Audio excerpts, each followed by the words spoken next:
Okay, I see.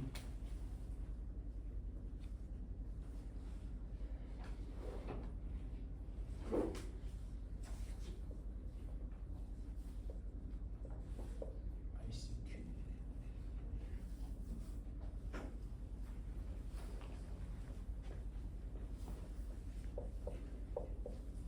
Find suitable values for all unknown parameters.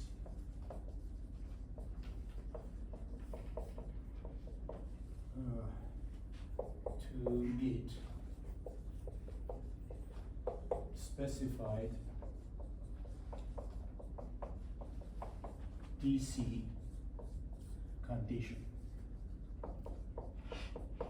So here, DC condition says, I want 2 volt here. I want you to allow at least 5 volt for the VCE, DC voltage for the VCE, and then 2 milliamp bias current. Your supply is 15 volt. Go find the parameters. So DC analysis.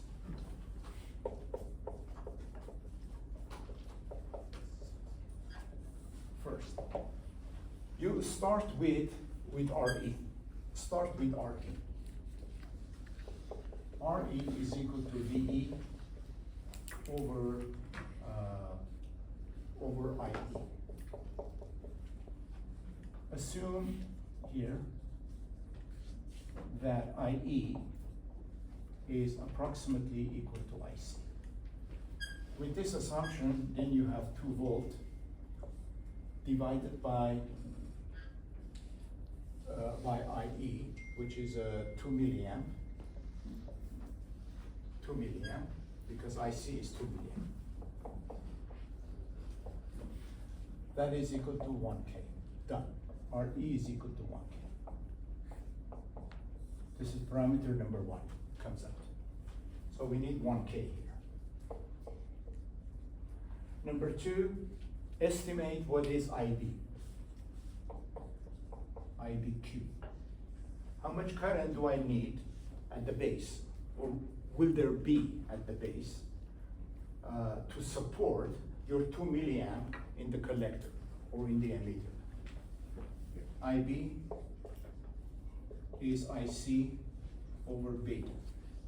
So from here, IB will equal to 2 milliamp over 100.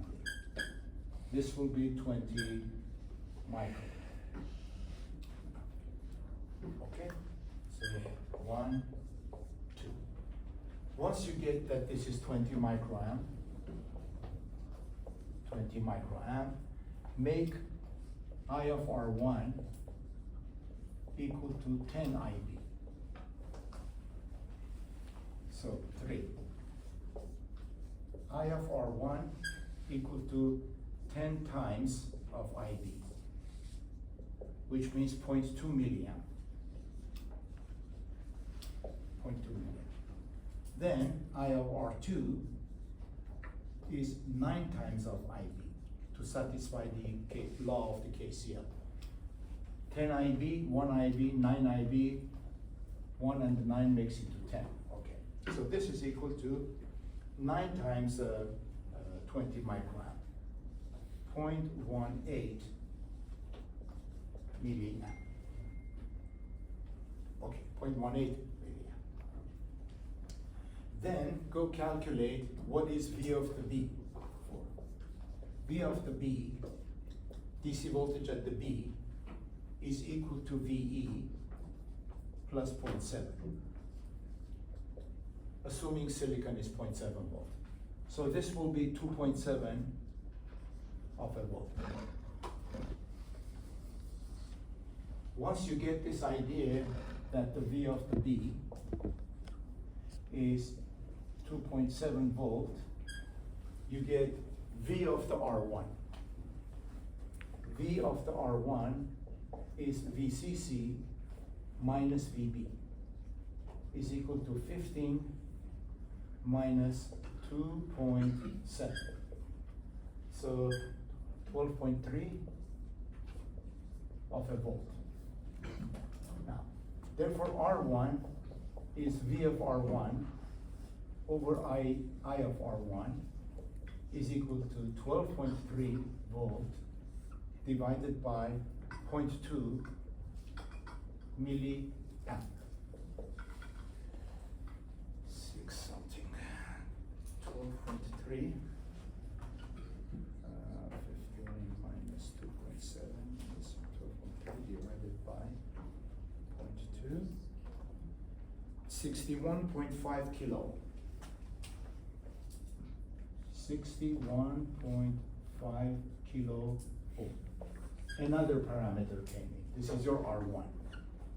R2. V of R2 is the same as V of the V. Is 2.7 volt. Therefore, R2 is equal to V of R2 divided by I of R2. It's equal to 2.7 divided by 0.18. 15 kilo. 15 kilo ohm. Another parameter came out. And final thing is determining RC. Determining RC. So you will write the output KVL. Output KVL goes in this fashion here. From here to here, you've got VE plus VCE from here to here. And then you have V of RC, V of RC, and then minus VCC equal to 0. And then you put all the things together.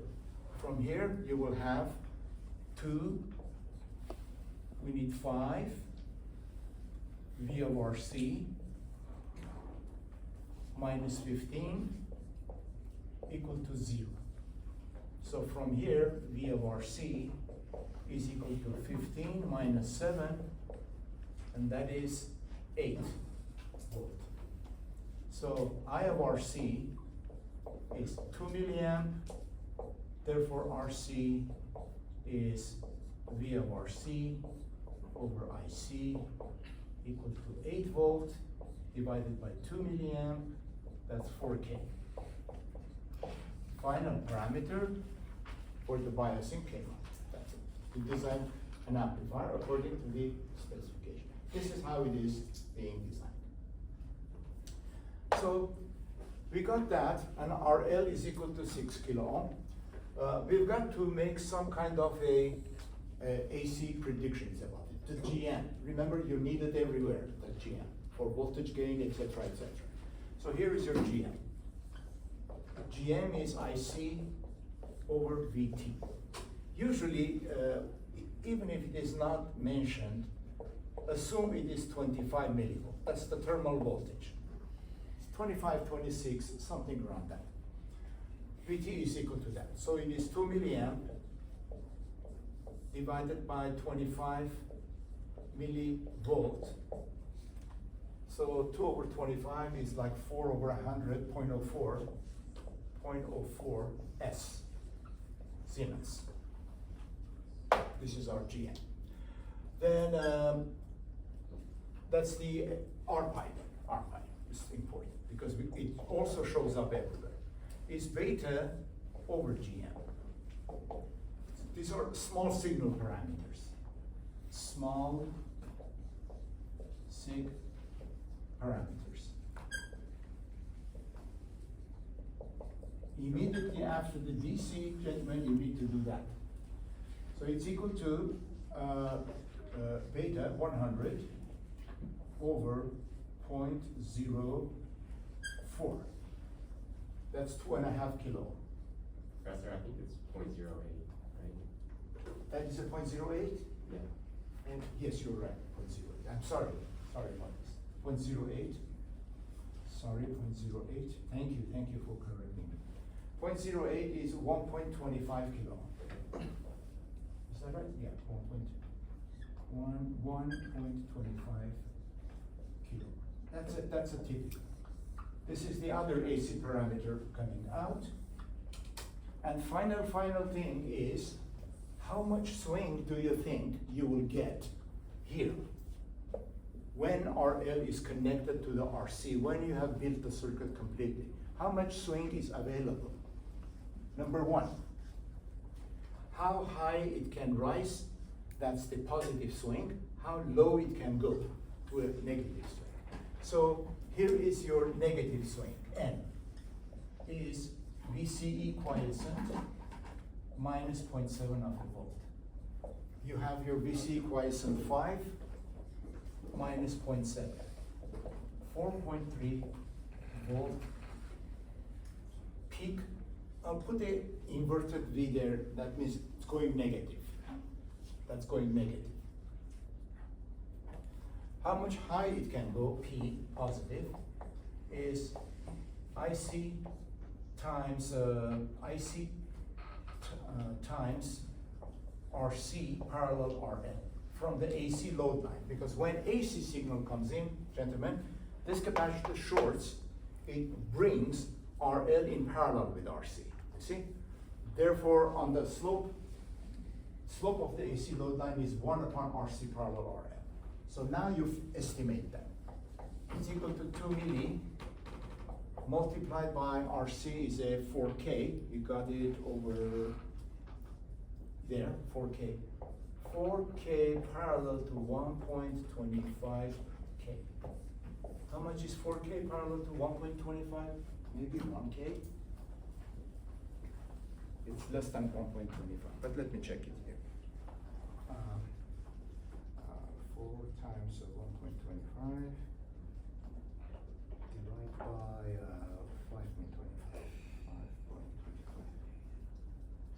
5.25. 0.952 kilo.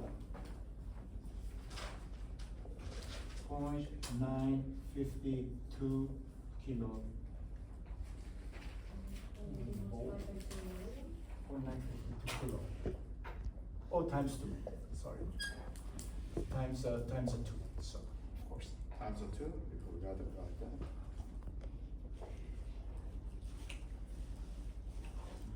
So, I'm sorry, I think I made this is 0.952 kilo ohm combination. So that times 2 milliamp. Milliamp kilo is equal to 2 times 0.9. That's 1.9 K, 1.9 volt. Made a mistake somewhere? You said it's RC parallel with RL, isn't it? RC parallel RL. Oh, 6. It's a 6. Why I put? No, I'm sorry. Sorry, I messed up. This number. It's not that bad, of course. Delete it. Post 6K. Yes, you're right. You're absolutely right. So let me rewrite that. The parallel combination of these two is 2.4K, obviously. 2.4 kilo. I made it 6 to make calculation easy, and then I fell into it. So 6 times 4. That's 2.4 over 24 over 10, 2.4K. So here is equal to 2 times of 2.4. We are done. 4.8 volt peak, but positive throw. It's a positive throw. So it can go up positively from the 0 position, if this is a time axis. This is your P. That's the limit from the upper side before cutoff. Before cutoff, how much it can go, and this one is before saturation, and that is saturation, and that is going from the 0 going negatively. This is the time axis. 4.3, 4.8, not bad. See how they're almost balanced? we can never get there, you see, because the signal will be really crooked, you won't like it. So our MPP is approximately. It will give you though active swing. It's distorted, nasty, but the circuit will be active. Not cutting off, neither saturating. Twice off, you pick the smallest of these, 4.3. About 8.6 volt, now peak to peak. See how I changed it. This is a peak, that is a peak, positive peak. This is a peak to peak, from the top to the bottom. Because if you can go 4.3 down, and it wants to go 4.3 up, still it has room to go, see? Because the room is 4.8, I mean, just the last bit of it, 0.5. So it has room to go. 8.6, it's called active swing. Maximum peak to peak, active swing. So it's neither saturation nor cutoff, but ugly looking waveform. You know, it will look like, your waveform will look like something like this. It won't be chopped here. It won't be clipped. It will look like curved. Curved like that. If you want to get a good one, like a reasonable sine looking one, usually typical one is 1/2 of MPP that you compute. A good 4 volt peak to peak, that's it. So you can allow the output to reach 4 volt peak to peak, reasonable sine wave. These tips are very important for the laboratory, because often students build the circuit, go to the laboratory, and they're asking me, Professor, how much should I change, how much the output peak to peak should be? Well, enough not to cause heavy distortion. So it will be considered like reasonably small signal. Otherwise, a small signal is infinitely small. If it is infinitely small at the input, the output will be 100 times of it, which will be also infinitely small. And when you want to measure, you can't, because there's a lot of noise on the top of it. So you will never be able to measure real infinitely small input and output, because noise will cover it, you see? You won't be able to figure it out, the size of it. So the best way is to increase somewhat till you get a measurable signal, but be watchful, you're not exceeding such limits, which you can now predict with those two equations. Okay, next, you're done now. Next, what we will do is, not now, but later, we will do the AC analysis. We have still to give the model, calculate voltage gain, you know, I will ask all of this. So get this done, or just take a snapshot of that with you in your notes, then attach it to your notes. We will continue on the basis of what we have done.